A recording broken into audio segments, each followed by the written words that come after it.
আসসালামুআলাইকুম দর্শক, আবারও স্বাগতম জানাচ্ছি আমার আজকের আয়োজনে। আমার আজকের আয়োজনে থাকছে ব্রেড ক্রাম্বস তৈরির ঘরোয়া উপায়। এই ব্রেড ক্রাম্বসটি আমরা সাধারণত বিভিন্ন ধরনের ফাস্টফুড আইটেম, স্ন্যাক্স আইটেম কিংবা বিভিন্ন ধরনের কাটলেট তৈরির কাজে ব্যবহার করে থাকি।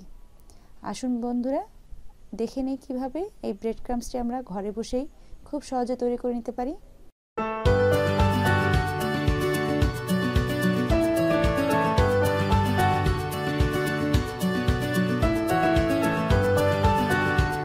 আমি এখানে 7 থেকে 8 পিস পাউরুটি নিয়ে নিয়েছি। আপনারা চাইলে যে কোনো ধরনের যে কোনো ব্র্যান্ডের পাউরুটি এখানে ব্যবহার করতে পারেন।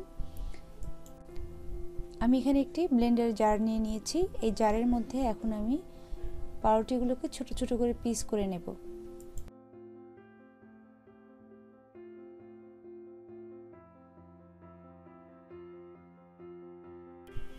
এখন আমি এই ব্লেন্ডার জারটিকে মেশিনের মধ্যে সেট করে নিচ্ছি।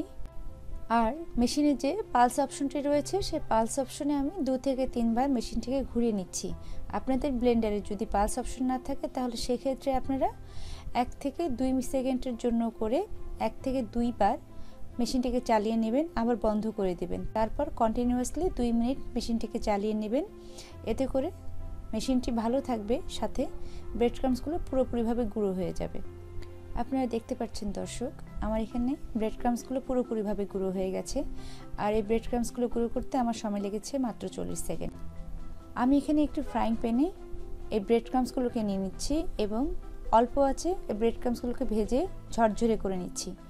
আপনারা চাইলে গ্যাসের চুলার নিচে একটি ট্রেতে বিছিয়েও এই ব্রেড ক্রাম্বসগুলোকে শুকিয়ে নিতে পারেন, অথবা খুব কড়া রোদে ব্রেড ক্রাম্বসগুলোকে শুকিয়ে ঝরঝরা করে নিতে পারেন। তবে আমি এখানে ফ্রাইং প্যানে ভেজেই ব্রেড ক্রাম্বসগুলোকে ঝরঝরে করে নিচ্ছি।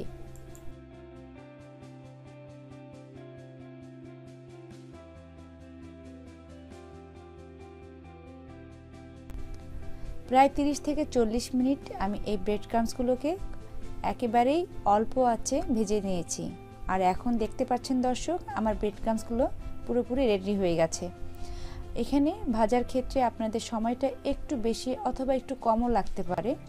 আমি এখানে 30 থেকে 40 মিনিট ধরে খুবই অল্প আঁচে ভেজে নিয়েছি।